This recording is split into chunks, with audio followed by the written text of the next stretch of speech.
Hello and welcome to Sex and the State. I am your host, Kathy Reisenwitz, and today's post is Intensive Parenting is About the Economy, Stupid. Love to say I told you so.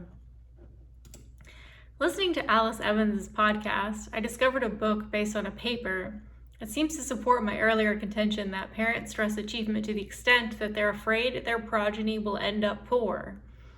That is the kind of intensive authoritarian parenting that causes teen anxiety, depression, and loneliness stems from macroeconomic incentives. Once again, a materialist understanding of history rules everything around me. In countries with increasing economic inequality, such as the United States, parents push harder to ensure their children have a path to security and success, the authors write. While inequality may correlate with economic precarity, the two are not the same.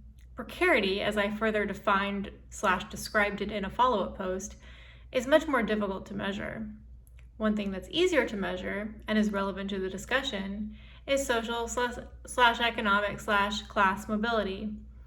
So this is just what percentage of people will experience a change in socioeconomic status over the course of their lives.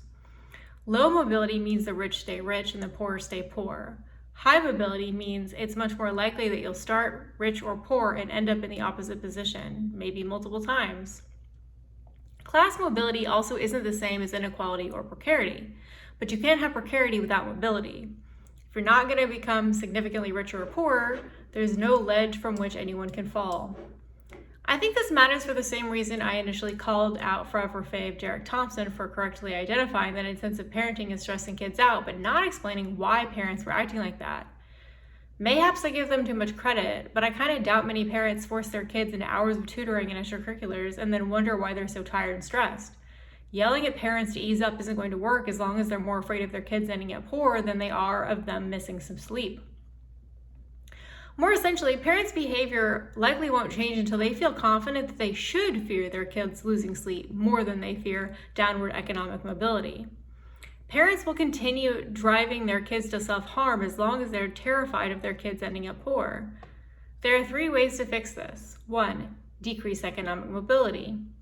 Economic mobility is low and has been in decline for decades in the US, while intensive parenting has increased. So that seems like it won't work, and even if it did, has lots of downsides outside of parenting.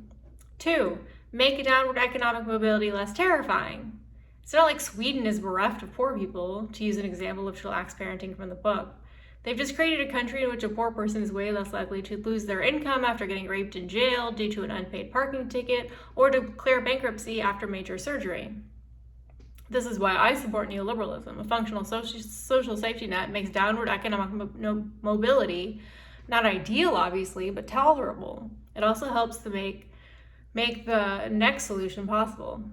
3, ensure everyone gets richer. If most Americans could expect their kids would enjoy a higher standard of living than they did, regardless of their parenting choices, then obviously they'd parent with a lot more chill.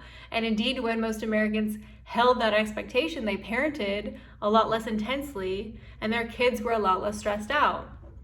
This is why I'm excited about the abundance agenda, C. Ezra Klein, Derek Thompson, others. Quote-unquote economic growth has gotten a bad reputation since the Great Divergence, and it's pretty deserved, IMO. Abundance, on the other hand, indicates a situation in which everyone has more than enough of what they want and need. There's just no way to fully fix parenting without abundance. Abundance makes the social safety net easier to pay for.